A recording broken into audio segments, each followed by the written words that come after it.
prvá tretina bola ustrachaná strašne, sme sa boli, hrali sme špatne na puku. Samozrejme, každý cíti tlak a vieme, že to bol zápas, zasa povedal všetko a každý bod je strašne vzácny teraz a bolo to proste vidieť tú prvú tretinu. A niečo sme si povedali v kabíne, samozrejme, hokej sa tak hrať nedá, no. Proste každý potrebuje nejaké sebavedomie a len sebavedomé mužstvo, hráči respektíve, tak si myslím, že zvládajú veľké zápasy a dneska sa to potvrdilo. Druhá tretina bola jasne, si myslím, naše režii a samozrejme tretiu sme hrali takisto, čo nám síly stačili a myslím si, že zaslúžené víťazstvo dneska, aj keď škoda toho jedného bodíku, ale zaplať Pán Boh aspoň za tie dva. No.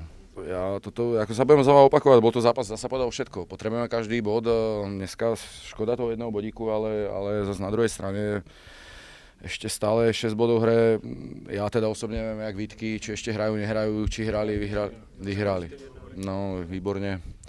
Takže presne o tom hovorím, no. Takže my to máme v rukách sami, takže treba teraz sa poriadne sústrediť a pripraviť na zápas v Pardubicách a proste ho tam zvládnuť a potom ďalej rozmýšľať nad tým posledným zápasom doma so Hlinom.